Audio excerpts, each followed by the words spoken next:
सांप के सामने कितनी भी बीन बजा लो, पर वो गाना तो कभी नहीं गाने वाला। रोहित ने जब ईशानी का अचानक बदला हुआ बिहेवियर देखा तो वो ईशानी और रीना को लेने एयरपोर्ट पहुंच गया। फ्लाइट लैंड हो चुकी थी, लेकिन कुछ देर बाद उसने सिर्फ ईशानी को बाहर आते देखा। रीना बीमार है, शायद व्हील चेयर पर आ रही होगी। ये सोचते हुए उसने ईशानी को दूर से हाथ दिखाया। ईशानी उसके पास आई और हंसकर मिली और कहा, चले। रोहित के चेहरे का रंग बदल गया। उसने पूछा, रीना आ रही है ना? ओ माय गॉड, तुम्हें बताया नहीं रीना ने? 1000 करोड़ की लाश, 1000 करोड़ की लाश। Narrated by Nawazuddin Siddiqui. Of course नहीं बताया होगा। रोहित, आई एम सॉरी, बट वो अपने एक्स बॉयफ्रेंड के साथ दिल्ली में ही रुक गई। रोहित ने ईशानी की बात पर रिएक्ट किए बिना ही वहीं से रीना को कॉल किया, लेकिन उसका नंबर अब नॉट रीचेबल की जगह इनवैलिड हो गया था। कार में 10 मिनट की खामोशी के बाद ईशानी ने कहा, आदित्य नाम है उसका, गुवाहाटी से है। स्कूल से रीना का बॉयफ्रेंड था, आजकल दिल्ली में जॉब करता है। वो खुद ही रीना को लेने आ गया। मैंने रीना से कहा भी कि इस हाल में अगर घर आ जाती तो ज्यादा बेहतर देखभाल हो पाती, लेकिन शायद वो दिल्ली में उसी के साथ रह रही थी, तो मैंने भी ज्यादा फोर्स नहीं किया। रोहित चुपचाप कार चलाता रहा और ईशानी को अभी भी बहुत कुछ कहना था। तुम जानना चाहते थे ना रोहित कि रीना मेरी बेटी है या बहन? क्या फर्क पड़ता है उससे? और अगर ऐसा है तो क्या तुम भी रीना से नाम का रिश्ता मानोगे? क्योंकि अगर वो मेरी बेटी है तो वो तुम्हारी बहन है, और अगर वो मेरी बहन है तो तुम्हारी आंटी। क्या तुम ऐसा ही रिश्ता निधि के साथ भी सोच सकते थे? Stop it! रोहित ने ईशानी को बीच में ही रोकते हुए कहा, पर ईशानी को रोहित से आज बहुत कुछ कहना था। रिश्तों के नाम ही रिश्तों की पूरी सच्चाई नहीं होते रोहित। मैं हमेशा से जानती थी कि तुम्हारे और रीना के रिश्ते का यही हाल होने वाला है। मैंने रीना को तुमसे कुछ दिन के लिए दूर किया और तुम out of sight out of mind हो गए, और मुझे क्या मिला? तुम्हारे डाउट्स, रीना की नफरत। और आज मेरा और पैट्रिक का रिश्ता वहां खड़ा है जहां से आगे कुछ भी साफ साफ दिखाई नहीं देता। बस इसी बात के साथ ईशानी ने अपने आंसू गिराने शुरू कर दी। रोहित ने ईशानी को पहले टिश्यू पेपर दिया और सॉरी कहते हुए अपना भरोसा भी दे बैठा। मैंने कहा था ना, गेम का लेवल अप हो चुका है। रोहित और रीना का चैप्टर ईशानी के लिए जैसे क्लोज हो चुका था, और अब वक्त था IAX प्राइवेट लिमिटेड के डूबते जहाज को संभालने का। दिन रात, हफ्ते, महीने और कई बोर्ड मीटिंग्स के बाद IAX ग्रुप को बचाने का एक ही रास्ता नजर आ रहा था, और वो था उसे किसी और को बेच देना। यही एक रास्ता था जिससे पैट्रिक की मार्केट रेपुटेशन और कंपनी के फ्यूचर दोनों को पूरी तरह बर्बाद होने से बचाया जा सकता था। कंपनी को बेचने की पूरी तैयारियां हो चुकी थी, और अभी भी इस डील से पैट्रिक और ईशानी को 1200 करोड़ रुपए मिलने वाले थे। तभी वॉल स्ट्रीट जर्नल की लेटेस्ट रिपोर्ट आई, और इस बार टॉप 50 इंस्पायरिंग बिजनेस वुमेन में से ईशानी मुखर्जी का नाम गायब था। रातों रात कंपनी की वैल्यू 1200 करोड़ रुपए से गिरकर 1000 करोड़ पर आ गई। IAX ग्रुप का इन्वेस्टर्स का बहुत बड़ा नुकसान हो चुका था, और उनमें से कुछ की नज़र उन करोड़ों रुपयों पर थी जो इस कंपनी को बेचने पर पैट्रिक के अकाउंट में आने वाले थे। ये पैसा आते ही पैट्रिक को कई तरह के लीगल केसेस का सामना करना पड़ता, और एक पॉसिबिलिटी ये भी थी कि उन करोड़ों रुपयों पर कोर्ट तब तक के लिए स्टे लगा दे जब तक कि उससे जुड़े सारे मामलों पर सुनवाई ना हो जाए। इस हालत में पैट्रिक और ईशानी का यह पैसा तब तक अटका रह सकता था जब तक कि वो अपने इन्वेस्टर्स के साथ कोई कॉम्प्रोमाइज़ न कर ले। दोनों ही सूरत में उन्हें अपना पैसा जाता हुआ दिख रहा था। लेकिन ये इंडिया है जनाब, यहाँ अगर आपके पास 1000 करोड़ रुपए हों तो रास्ते खुद सामने आकर लेट जाते हैं। पैसा बचाने का तरीका मिल चुका था, ज़रूरत थी इस अमाउंट को किसी ऐसे फॉरेन अकाउंट में ट्रांसफ़र करने की जिस पर इंडियन बिजनेस लॉ अप्लाई नहीं होता। लेकिन यहाँ बस एक कंडीशन थी कि वो फॉरेन अकाउंट पैट्रिक की फैमिली से किसी का भी नहीं होना चाहिए, न उसका, न उसकी एक्स वाइफ का, न उसकी करंट वाइफ का, न उसके दोनों बेटों, और ना ही उसकी अडॉप्टेड बेटे निधि का। समय का पहिया अपना आप नहीं घूमता, उसे घुमाते हैं आपके कर्म, और वही तय करते हैं कि समय अच्छा आने वाला है या बुरा। ईशानी ने अपने लैपटॉप को रिफ्रेश किया। स्क्रीन पर बफर का पहिया घूमने लगा और ईशानी के इनबॉक्स में आ गिरा कर्म फल, एक mail. Hi Shani aunty, I am sorry but मैं रीना को अपने साथ और नहीं रख पाऊंगा। उसकी हालत दिन पे दिन खराब होती जा रही है। बात अगर फिजिकल कंडीशन की होती तो भी ठीक, मेंटल इश्यूज भी हैं। घर के एक कमरे से दूसरे कमरे में जाती है लेकिन भूल जाती है कि क्यों गई थी। अगर फिल्म देखते वक्त टीवी ऑफ कर दो तब भी वो टीवी की तरफ ही घूरती रहती है। कई बार तो आधे आधे घंटे तक। आधी रात को उठकर कभी किचन में सो जाती है तो कभी बैल्कनी में। और मैं उसके मुंह से ये रोहित सुन सुन के तंग आ गया हूँ। लगता है मेरे फ्लैट में रीना किसी रोहित के साथ रहती है और मैं कोई और हूं जो यहाँ पे गलती से आ गया। मेरा नाम ही याद नहीं रहता उसे, even during sex. Sorry but who the hell is this fucking Rohit? Sorry tell me what you want me to do. Waiting for your reply Aditya. Ishani ने मेल के जवाब में लिखा, थोड़े पैसे भेज रही हूँ, कुछ महीने और उसे अपने पास रखो। जल्द ही तुम्हें एक कुरियर मिलेगा, उसमें कुछ पेपर्स होंगे। सिंगापुर इंटरनेशनल बैंक में रीना का अकाउंट खुलवाना है। हर पेपर पर रीना के सही सिग्नेचर चाहिए। आई होप इतना तो तुम कर ही लोगे। Amount transferred. और ईशानी ने मेल सेंड कर दिया। प्लान सिंपल था, मेंटली फिजिकली वीक होते जा रहे रीना के नाम से सिंगापुर इंटरनेशनल बैंक में फॉरेन अकाउंट खुलवाना और धीरे धीरे 1000 करोड़ रुपए रीना के अकाउंट में ट्रांसफर कर देना। पैट्रिक की फैमिली में किसी के भी अकाउंट में पैसा नहीं जाएगा। इन्वेस्टर्स को हैंडल नहीं करना पड़ेगा और जिसे हैंडल करना पड़ेगा वो मेंटली फिजिकली वीक हो चुकी होगी। इसे कहते हैं एक तीर से 3 निशाने। वैसे पहला निशाना रोहित था जिसकी घाव शायद अब भरने लगे थे। रोहित को अंदाज़ा हो चुका था कि कुछ भी हो जाए उसके लिए रीना से दूर रहना इतना भी आसान नहीं है। वो बस एक बार रीना से वो सब कुछ सुनना चाहता था जो उसे ईशानी ने बताया था। Out of sight out of mind का फॉर्मूला हर आदमी हर रिश्ते पर अप्लाई नहीं होता। कई बार रिश्तों में दूरी उस रिश्ते को और भी करीब ले आती है। रोहित अपने हिस्से की दूरी जी चुका था और अब बारी थी रीना से आखिरी बार ही सही लेकिन एक बार मिलने की। आदित्य, यही नाम बताया था ईशानी ने एयरपोर्ट से घर आते हुए, जो रोहित को रीना की FB फ्रेंड लिस्ट में आसानी से मिल गया। AA से नाम शुरू होने के फायदे भी हैं, नुकसान भी। रोहित आदित्य के FB पेज पे गया तो उसे एक कॉमन फ्रेंड भी मिला, शौर्य ठाकुर, रोहित के स्कूल का फ्रेंड जो अभी दिल्ली में ही रह रहा था। रोहित ने शौर्य को FB पर अपना नंबर मैसेज किया और लिखा, कॉल मी, इट्स अर्जेंट।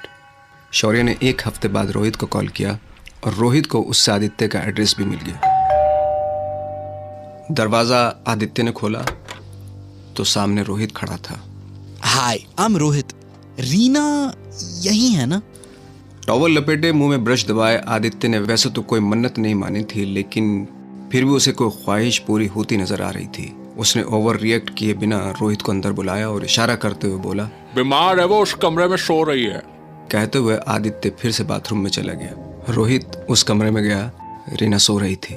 महीनों से बीमार रीना का चेहरा 23 साल की लड़की का नहीं बल्कि 12 साल के बच्चे जितना हो गया था।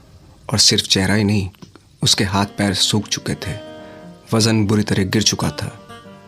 रोहित रीना के पास जाकर बैठ गया और उसने उसके चेहरे को छुआ। वो रीना का नाम लेकर उसे उठाना चाहता था लेकिन रीना की हालत देखकर उसका गला भर आया। बहुत देर कर दिया आने में रोहित। रीना की हालत जैसे ये कह रही थी। रोहित की आंखों में आंसू बहते हुए रीना की हथेलियों पर जा गिरे।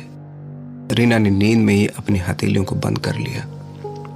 मोहब्बत में आदमी की सबसे बड़ी कमजोरी है उसका कमजोर ना होना। आदमी हमेशा रोने में देर कर देता है और कभी कभी इतनी देर कि फिर कोई रास्ता नहीं बचता। दवाई की बेहोशी है, थोड़ी देर में होश आ जाएगा। कॉफी रेडी है अगर तुम। आदित्य ये कहते हुए वापस चला गया। कुछ 5 मिनट बाद रोहित बाहर आया और आदित्य ने उसे सब कुछ बताना शुरू किया। किस तरह ईशानी ने झूठ बोलकर रीना को उसके पास छोड़ा, किस तरह रीना की हालत बिगड़ती चली गई और किस तरह वो हमेशा सिर्फ तुम्हें ही याद किया करती थी। एक बीमार रीना आदित्य के लिए सिर्फ एक बीमार थी जिसे वो ना तो मरने के लिए सड़क पर छोड़ सकता था और ना ही उसकी बीमारी आदित्य को समझ में आ रही थी। वो खुद रोहित को ढूंढ रहा था और रोहित खुद आज उसके घर आ गया। आदित्य ने कहा, ऑफिस का टाइम हो गया है, you can stay if you want. बस जाते वक्त फ्लैट की चाबी गार्ड को देते जाना। ये रीना की मेडिकल रिपोर्ट और दवाई है। इतना कहते हुए आदित्य ने एक बैग रोहित को पकड़ाया और बाहर निकल गया। रीना को होश आते ही रोहित ने सबसे पहले उसे हॉस्पिटल ले जाने का काम किया। इस बार वो किसी दूसरे डॉक्टर के पास गया। डॉक्टर ने रीना को अच्छे से एग्जामिन किया तो उसकी फिजिकल एंड मेंटल हेल्थ पर बहुत सी मेडिसिन के साइड इफेक्ट्स दिखाई दिए। डॉक्टर ने रोहित से वो दवाइयाँ दिखाने को कहा जो अब तक रीना को दी जा रही थी। डॉक्टर देखकर हैरान रह गए। इन दवाइयों में से कुछ दवाइयाँ ऐसी थी जो किसी स्किज़ोफ्रेनिक पेशेंट को कंट्रोल करने के लिए दी जाती हैं। ये एक ऐसा डिसऑर्डर है जिसे पेशेंट को हेलुसिनेशन होते हैं, यानी कि उसे ऐसी चीज़ें, ऐसे लोग दिखाई या सुनाई देने लगते हैं जो एग्जिस्ट ही नहीं करते। और जब इस कंडीशन में पेशेंट आउट ऑफ कंट्रोल हो जाता है तो उसे वो मेडिसिन दी जाती है जो रीना को महीनों से हर रोज़ दी जा रही थी। आज रीना के साथ रोहित को भी ईशानी का वो चेहरा दिखाई दिया जिसे उसने माँ के चेहरे के पीछे छिपा रखा था।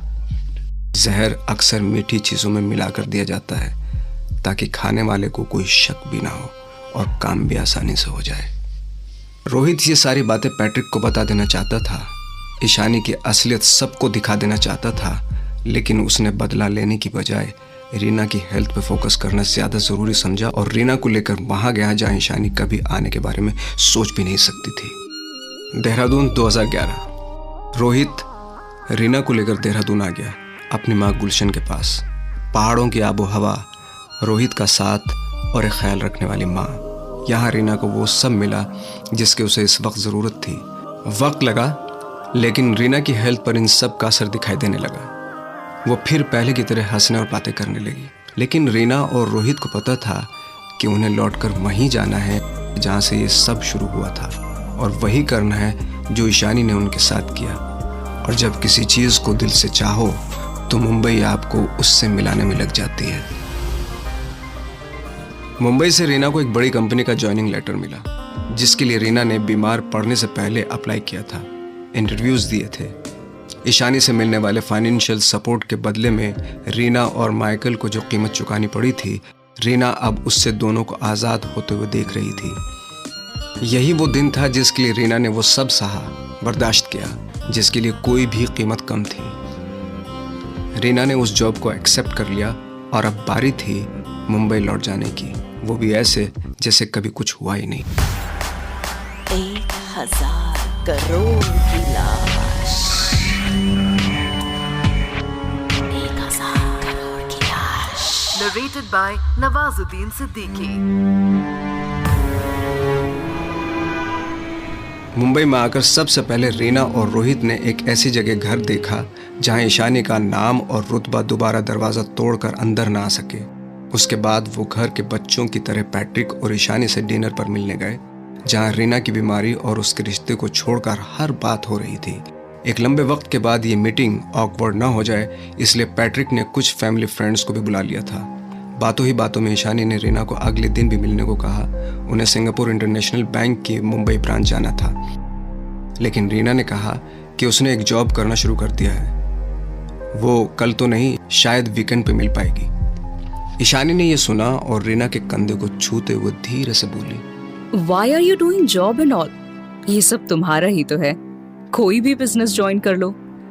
और हाँ, अगर कल ही बैंक का काम हो जाए तो it's a little urgent. Ishani को इतनी जल्दबाजी करते देख रीना को याद आ गया कि ईशानी उसी बैंक अकाउंट की बात कर रही जिस पर आदित्य ने उसके सिग्नेचर लिए थे।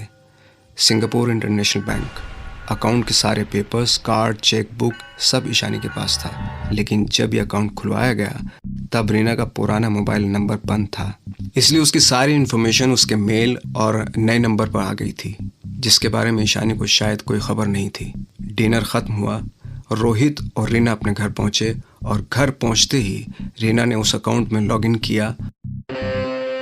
अकाउंट खुला और अकाउंट बैलेंस में पहला डिजिट था 1 और उसके बाद लगे थे 10 जीरो। रीना के मानो होश उड़ गए, वो कैलकुलेट ही नहीं कर पाई कि ये अमाउंट कितना है। एक्साइटमेंट में उसने सीधे गूगल पर लिखा, how much is 1 followed by 10 zero, enter, and Google answered 1000 crore rupees, 1000 crore रुपए। रीना ने यह अकाउंट रोहित को दिखाया तो ये देखकर उसे भी शौक लगा। पैट्रिक ने रोहित से कहा ज़रूर था कि किस तरह अलग अलग कंपनीज का पैसा वो फैमिली अकाउंट्स में ट्रांसफ़र नहीं कर सकते, लेकिन ये नहीं बताया था कि वो रीना के अकाउंट में ट्रांसफ़र करना चाहते हैं। कब बनाया गया तुम्हारा ये फॉरेन अकाउंट? रोहित ने रीना से पूछा और रीना ने उसे सब बता दिया। रोहित ने रीना को समझाते हुए कहा, देखो, तुम्हें जो ठीक लगता है करो, बस डैड को हमारी तरफ से कोई प्रॉब्लम नहीं होनी चाहिए। अगले दिन ईशानी के साथ बैंक जाने की जगह रीना अपने ऑफिस चली गई। ईशानी ने उसे मैसेज भी किए, लेकिन रीना ने ऑफिस के किसी अर्जेंट काम का बहाना देकर उसे टाल दिया। 1 दिन, 2 दिन, 1 हफ्ता, 2 हफ्ता, 1 महीना, 2 महीना, 3 महीने। रीना ने ईशानी को जैसे घुटनों पर ला दिया। रीना के अकाउंट में 1000 करोड़ रुपए नहीं बल्कि ईशानी, निधि और पैट्रिक का फ्यूचर पड़ा था। रीना को मेंटली सिक बनाकर उसका इस्तेमाल करने का प्लान फ्लॉप हो चुका था। और अगर ये बात पैट्रिक को पता चल जाती कि रीना अब पैसे आसानी से लौटाने को तैयार नहीं, तो ईशानी के लिए और भी बड़ी मुश्किल खड़ी हो सकती थी। हार कर ईशानी ने वो सवाल पूछ ही लिया जिसका रीना को इंतजार था। What do you want? क्या चाहिए तुम्हें? 3 BHK in Bandra, 1 car and 1 diamond ring. Ishani वही कहा जिसकी उम्मीद थी। Impossible. Are you mad? Reena ने भी एक स्माइली भेजकर साथ में गुड लक लिख दिया। मैसेज पढ़कर ईशानी गुस्से से कांपने लगी और यह गुस्सा 1000 करोड़ रुपए का कम और उस बदले एटीट्यूड का ज्यादा था जो अब अभी ईशानी को रीना में दिखाई दिया था। अगले कुछ हफ्तों तक उनके बीच कोई बात नहीं हुई। एक दिन रीना ने ईशानी को एक मैसेज भेजा जिसमें लिखा था, लेट्स नेगोशिएट। ईशानी का मैसेज भी तुरंत आ गया। नेगोशिएशन? ठीक है, बताओ कैसे? रीना ने लिखा, रोहित और मैं एंगेजमेंट कर रहे हैं, so you can drop the diamond ring from the list. Ishani को अब जाकर 1000 वॉट का शॉक लगा। उसे समझ ही नहीं आ रहा था कि वो क्या कहे, क्या करे। ईशानी के सारे डर जैसे एक साथ सच हो चुके थे और इस वक्त उसे जिसकी सबसे ज्यादा फिक्र हो रही थी और वो थी उसकी बेटी निधि। रीना से निधि को कभी कोई खतरा तो नहीं था, लेकिन निधि से ज्यादा रीना को कुछ भी मिल जाए ये बात ईशानी के लिए एक्सेप्ट कर पाना इम्पॉसिबल था। जेलसी, इनसिक्योरिटी, फियर, हेट, ये सब ईशानी के जहन से ऐसे गुजर रहे थे जैसे उसकी सांसें। किसी भी तरह वो रोहित और रीना की एंगेजमेंट रोकना चाहती थी, लेकिन फिर उसे 1000 करोड़ रुपए तो मिलने से रहे। कुछ हफ्तों बाद फैमिली और कुछ करीबी दोस्तों के साथ एक छोटे से फंक्शन में रोहित और रीना की एंगेजमेंट हो गई। रोहित की खुशी में शामिल होने माँ गुलशन आई थी, इसलिए ईशानी ने खुद को इस फंक्शन से दूर ही रखा। यहाँ रोहित और रीना के फ्लैट पर पार्टी चल रही थी, वहाँ ईशानी अपने फ्लैट में अंधेरे में डूबी थी। लेकिन वो ईशानी ही क्या जिसे कोई अंधेरा ले डूबे। उसने रीना को वीडियो कॉल किया, रोहित और रीना को एक साथ विश किया और बातों ही बातों में माँ समझकर पिछली बातें भूल जाने और एक नई शुरुआत करने को कहा। ईशानी ने जैसे ही एक बड़ी सी स्माइल के साथ कॉल कट किया, रोहित और रीना ने एक दूसरे की तरफ देखा और समझ गए कि जल्द ही कोई ना कोई मुसीबत आने वाली है। रोहित और रीना को विश करने के बाद ईशानी ने 2 कॉल और किए। पहला कॉल किया अपने एक्स हस्बैंड राजीव खन्ना को, जो कलकत्ता में था। ईशानी ने उसे बताया कि किस तरह उसकी बेटी निधि से सब कुछ छीन लिया जाएगा। Best education in USA, better lifestyle और वो प्रॉपर्टीज और फ्यूचर भी जिसके लिए राजीव ने निधि के नाम से अपना नाम हटा लिया था, जिसके लिए राजीव इतने सालों तक अपनी ही बेटी को एक नज़र देखने के लिए तरसता रहा, जिसके लिए राजीव ईशानी के हर बुरे काम में उसका साथ देता रहा। राजीव के लिए ये सेक्रीफाइस बहुत बड़ा था जो अब बेकार होने जा रहा था, वो भी सिर्फ रीना की वजह से।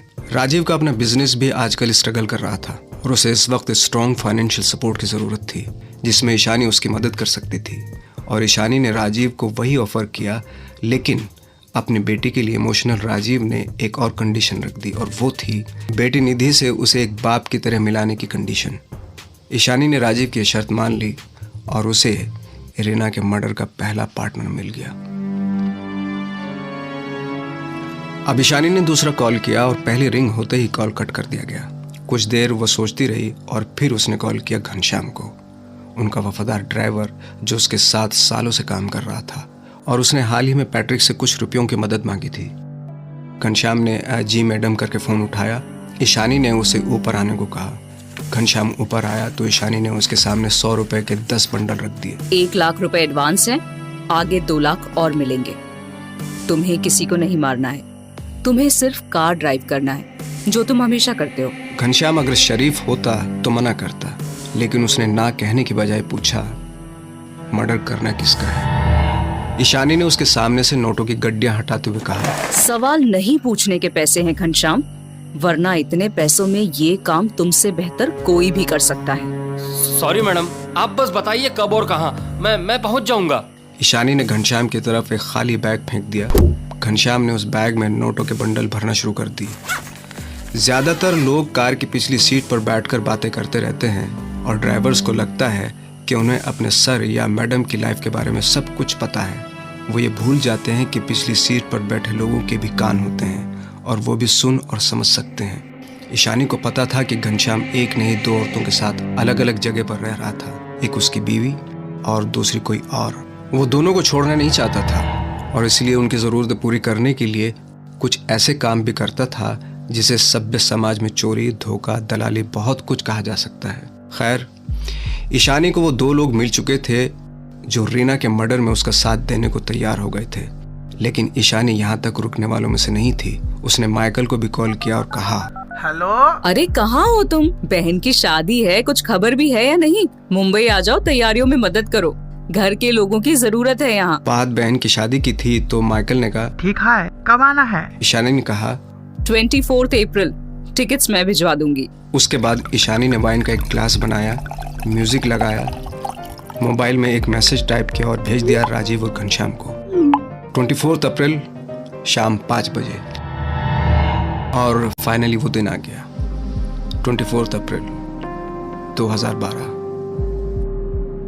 काम के सिलसिले में कुछ दिन पहले ही पैट्रिक मुखर्जी को यूएस जाना पड़ा और इधर राजीव खन्ना एक दिन पहले ही मुंबई आ चुका था, जो होटल में ईशानी के मैसेज का वेट कर रहा था।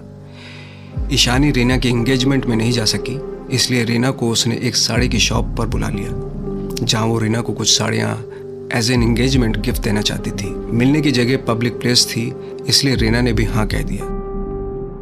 वैसे उसे पता था कि साड़ी तो सिर्फ एक बहाना है। दरअसल ईशानी को उस डील पर बात करनी है जो उसे उसके 1000 करोड़ रुपए तक पहुंचा दे। ईशानी की बातों से उसे लगा कि आज वो अच्छे मूड में है और हो सकता है वो उसकी डिमांड्स मान ले। वैसे भी साड़ियाँ लेने के बाद ईशानी का प्लान डायमंड रिंग की शॉप पर जाने का था, जिसका मतलब था रीना की डिमांड का 1 by 1 पूरा होना। 24 अप्रैल की शाम 5 बजे रोहित ने रीना को बांद्रा में एक साड़ी शॉप के बाहर ड्रॉप किया।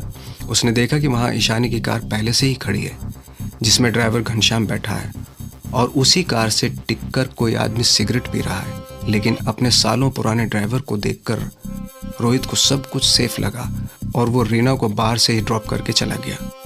रीना साड़ी के शोरूम में जा रही थी। घनश्याम ने उसे कार के शीशों से ऐसे देखा जैसे कोई जानवर अपने शिकार को जाते देख रहा हो।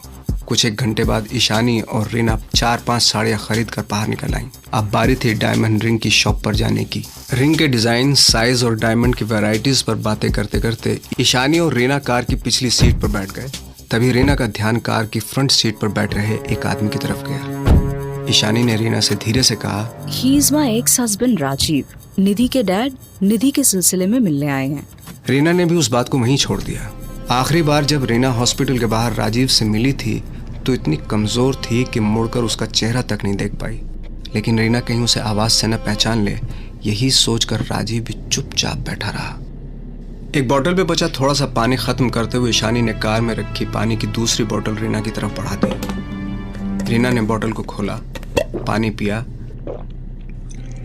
घनश्याम ने कार सड़क पर ली और आज के पहले मर्डर का अटेम्प्ट कामयाब रहा। उस बोतल के पानी में बेहोश करने वाली दवाई पहले ही मिला दी गई थी, जो रीना ने अभी अभी पिया था। दवाई के असर में टाइम लग सकता था, इसलिए घनश्याम को कार तब तक घुमाते रहना था जब तक कि रीना बेहोश ना हो जाए।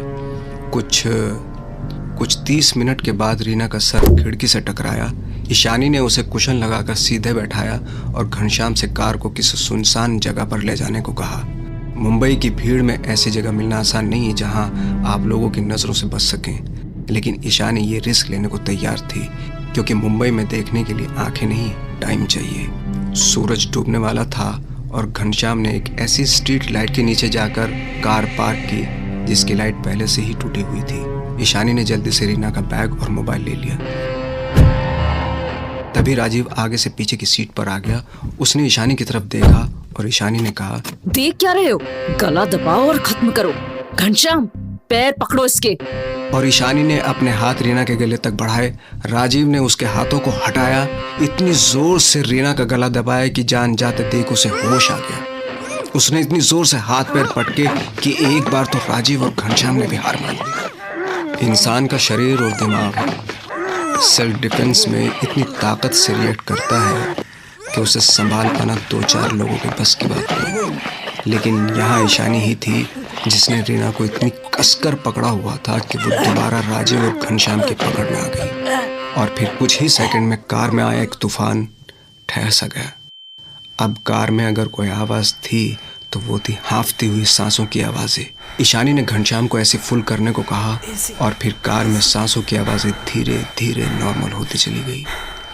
कुछ 10 मिनट के बाद कार में जैसे एक अजीब सा सन्नाटा पसर गया, जिसे ईशानी के मोबाइल पर आए एक मैसेज ने तोड़ दिया। मैं मुंबई पहुंच गया, घर जा रहा हूँ, सी यू सून। चलो, अब माइकल हमारा वेट कर रहा है।